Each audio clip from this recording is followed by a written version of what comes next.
In the era before digital payments, if you wanted to buy this on eBay, how would you do it? Well, you put cash or a check in the mail and send it. Problem solved. Now I'm sure you guys can see that that's a terrible solution, and it's the one that PayPal solved. By allowing users to transfer money online, it made transactions on eBay a whole lot easier. I'll cover how PayPal makes their money, their financials, the companies that they own, their future plans, which they call PayPal 2.0, and do a SWOT analysis. This is not financial advice, and if I have to sum up what they do in a single sentence, it's transaction fees. As expected of a financial institution, if you do pretty much anything except send money to a friend, they're gonna take a cut. They vary wildly depending on what you do, so I'll put a link down below if you want to check some of them out. This revenue category is substantially bigger than the other. It includes the following: currency conversions, buying things using the PayPal button, crypto, sending money internationally, and donating. The other measly $2.955 billion is value-added services. It includes interest, their PayPal and Venmo branded credit cards, their business loan services, and Honey, because they own that too. More on that later. This year, PayPal made $31.8 billion in revenues, which is 7% more than they made last year. And their biggest expense is also fees. It increased by 7% this year, and it's stuff like fees to Visa or MasterCard or the merchant's bank, because they all want their cut too.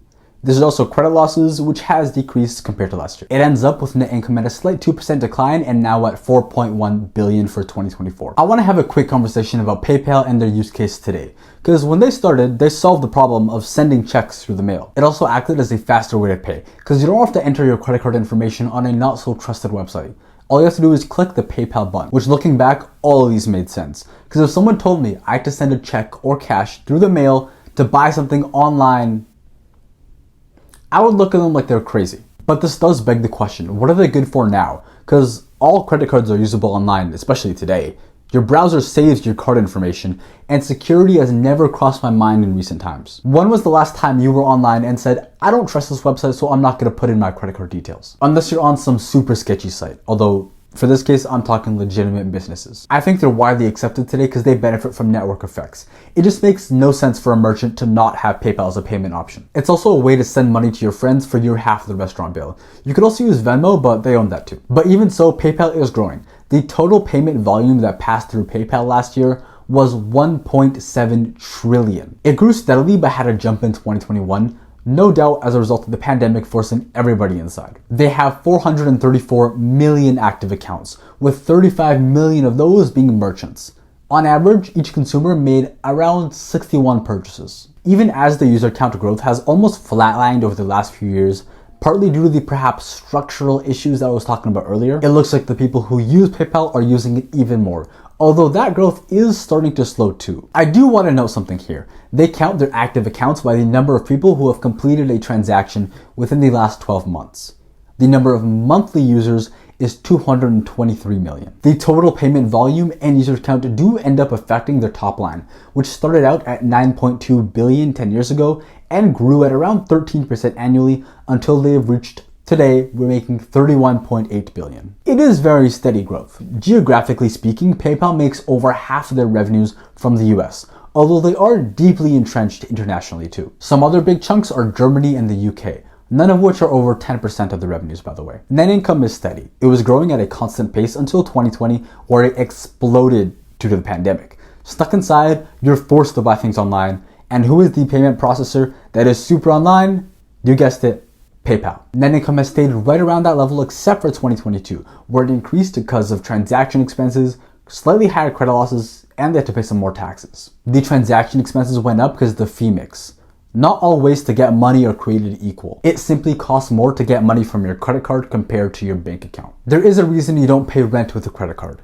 Big picture though, even as revenue and total payment volume have increased, net income has kind of remained flat. To be fair though, they are a massive company and it is hard to grow at PayPal's size. So now is probably a good time to go over the companies that PayPal has acquired. They bought iZettle in 2018, which is a Swedish point of sale company. It's like those card reader things. They compete with companies like Square. Braintree in 2013 when they were still a part of eBay, and it allows businesses to process transactions both in person and online, which is kind of important if you're a business. Zoom with an X in 2015, and that allows you to send money internationally, and it is already fully integrated with PayPal. Hyperwallet in 2018, which allows businesses to pay suppliers and employees all over the world. Honey. Okay, This company claims to scour the internet and find the best deals so you can get the best price possible on purchases online. But a recent investigation by a YouTuber called Megalag, video link down below, shows that this isn't exactly the case. Honey allegedly steals commissions from the people who brought you to their site, like YouTubers or journalists. Then it turns around and limits the discount codes that you can see, even when they know they exist. Lawsuits are being filed and we will see how it turns out. But Honey is a side business. Let me reiterate, PayPal makes almost all their money when you click the PayPal button at checkout. Keep that in the back of your mind for this section here. Because today on the checkout page, there are a lot more options. There's Amazon Pay, Shopify Pay, Apple Pay, and the card that's just stored on your browser. So you can just kind of maybe enter your fingerprint or enter your password and boom, it's fully populated. So now it's just a matter of preference, PayPal or credit. On the installment side, they also have a lot more competition. Afterpay, Klarna. It's no longer just them. And while they do have peer-to-peer transactions on lock with PayPal and Venmo, these transactions don't really charge a fee. E-commerce transactions are growing, so this could be a situation where everybody wins, but they could also just as easily be cannibalized by the bigger players. Anyway, let's take a look at their stock performance over a little under a decade.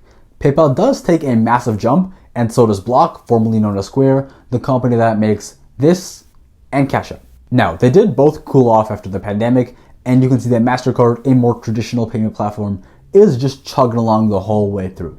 Maybe that's a business that PayPal should get into. Now, to be fair, Block did start out as a fraction of the size of PayPal, so if you're wondering why PayPal ended up doing so much worse percentage-wise compared to Block, there you go. They currently have a PE ratio of 13, which when compared to the competition, Block and MasterCard, it is quite a fair bit lower. I guess investors don't really see much room for growth for PayPal. The person leading PayPal is Alex Chris, that's 2 S's.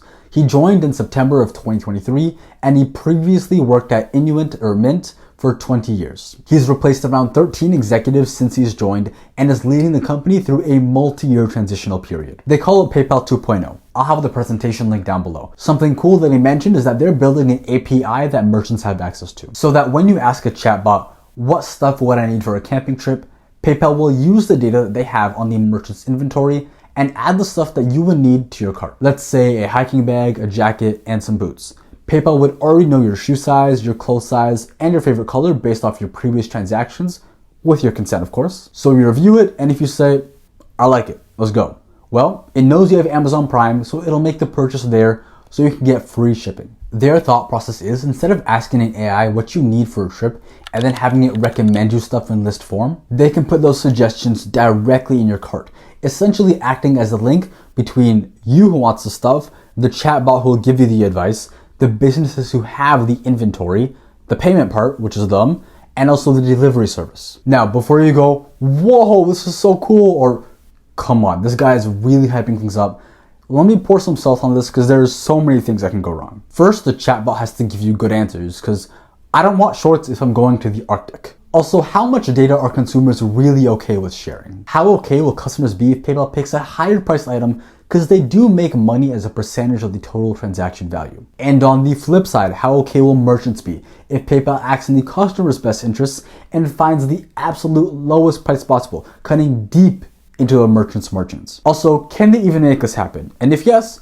will it be before the year 3000? Now, I think I've drizzled a little too much salt on it, but what if when you're on a website and you're maybe about to buy something, but then you end up saying, no, I'm not going to buy it?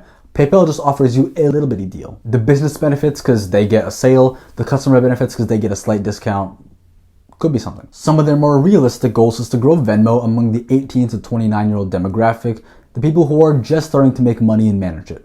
They also want to grow the installments business and get into the in-person market, so they're not just limited to a computer screen at home, so that when you go to a restaurant, you can pay with PayPal. Now let's move on to a SWOT analysis. Some strengths is that they're recognized as a strong, trusted payment platform. They have a significant presence in the US and are diversified internationally, with over 200 markets and 25 currencies. With a big user base, they benefit tremendously from network effects, and that benefit will increase as they continue to grow. If they grow. They're a one-stop shop for many things financial: paying friends, international, crypto, installments, new cards, and much more. Financial health-wise, looking at their balance sheet, their current assets do exceed their current liabilities. They also have relationships with companies like Uber and Airbnb. They have some decently strong risk management and fraud detection, But that one is a double-edged sword, because some weaknesses is that there are many complaints online of my account just got frozen all of a sudden. And if you see your account just get frozen out of nowhere, that doesn't exactly give you a whole lot of trust. Their merchant transaction fees are higher than the competition, and the financial industry is heavily regulated. Security benefits isn't a reason to use PayPal anymore. People aren't scared to put their credit card information online. They are also very digital. They haven't really ventured into the real world much. You don't buy clothes at a mall with your PayPal credit card. Well, maybe you do, but it's not very popular. Their user base has also remained quite static over the last couple of years. Some opportunities is the commerce platform marketplace, like the AI example that I mentioned earlier. Just watch the Investor Day presentation or read the slides. PayPal became a behemoth because they were ahead of the curve in online payments, and even now they'd have their toes a little dipped into crypto. They won't see an insane upside, but they will definitely see some benefit if things turn out right. They can expand and compete with the more traditional payment platforms like Visa, Amex, and MasterCard. I mean, they already have an established network of people and companies.